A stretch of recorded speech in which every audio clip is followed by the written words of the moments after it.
actually wasn't quite completely quit, hadn't completely given up when I, was with my second husband, and I actually tried to make him climb a little bit, but he was built like a tank, and there was just no way his body was going to climb. And I thought, wow, like, it's important for me to spend quality time with him doing what we can both enjoy. And I thought, okay, this is it. Like, I'm okay leaving climbing for now. He became really ill and he passed. At the same time, around the same time, I had breast cancer. So I was like taking care of him, and trying to take care of myself. And when he passed, obviously I was like devastated. And there were days that I was like, I just don't even want to wake up.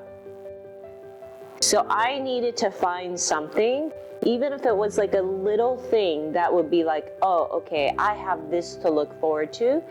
And for me, that was climbing. So I got back into climbing in a gym, because like I was weak, I had cancer treatment. Like I still have, when I rejoined the gym, I still had like all these like radiation stickers on me. But it really helped keep my spirits up as I was like going through grief and like managing my little kid, and he was going through his grief. But here was this climbing community that had known me before any of this, that it was still around, like the same people were still around. So I kind of felt like I fell back into a really gentle, friendly community who just let me be. Like there were days when I would just like bouldering or climbing and I needed to cry, and they knew my story. And they gave me that space. Nobody was uncomfortable. Nobody questioned anything. It was a lovely place for me to land. Did climbing play a role in the kind of grieving process that you had? Oh, yeah. What role did it play? So my husband passed the day before Thanksgiving Day 2011. And every year, like, for Thanksgiving, since I would come here, because I don't celebrate Thanksgiving, and for my son's father, Thanksgiving was a big part of their family tradition. So my son would always like be gone, and so I would come to Red Rock and just, I don't know if I could have. It felt at that time like I wouldn't survive the grief unless I was somehow in Red Rock, and it was like my place where I would just like go and sit on a rock and maybe spend like 5 hours just like sitting on a rock doing nothing. But that's how I've survived that grief. And grief never goes away. It changes in nature. Tips on grieving. I think you can't make it try to go away. Like, the best thing, grieving is like labor pains. If you try to make your labor pains go away, you harden against it, and it kind of makes the labor more laborious, right? Because your body's not able to process the pain. And I think grieving is the same thing. You just have to soften into the grief, and you have to like make your way through it instead of trying to avoid it, because that never works. Instead of trying to push it down, that also never works, super unhealthy. And so I think giving yourself, surrounding yourself with people who will be comfortable with your grief, I think that's so important. Like, and some people are not comfortable with that, right? But when you're grieving, you just don't know when it's gonna hit. Going through the whole AMGA guide training and being an actual guide gives me a little bit more credibility, so that when I do speak up, maybe I am really like saving lives, right? That is definitely the credibility part is definitely something that has changed since the training. And here's a tip. If someone offers you a suggestion, even if you're unsure if they know, just listen. Don't judge. Listen, Right. then you can make up your mind.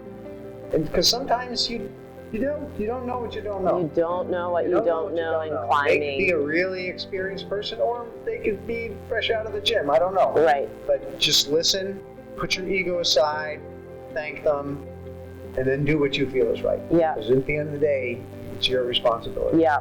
So- Learning is everybody's responsibility. Yeah. So what's been the most positive thing about the guide training experience and kind of going down that journey of being a guide? Most positive experience for me is like my self-education. You know, that has been, I mean, I am like a much safer climber, and you know, sometimes like when I'm doing sketchy stuff, you know that song that goes, time to do some sketchy shit, doo-dah, doo-dah, that like plays in my head, but that plays in my head way less these days because I don't allow myself, right, like I'm much more into risk mitigation, so that's super positive because like coming out of a fun day alive is like extremely important.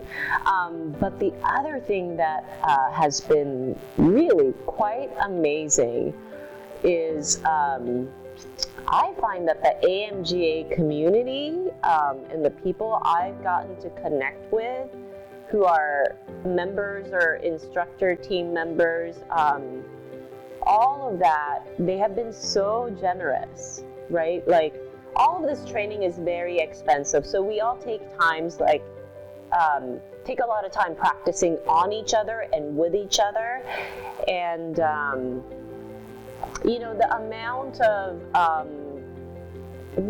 of time people volunteer to help someone who's learning has been, you know, really impressive, super impressive from everybody.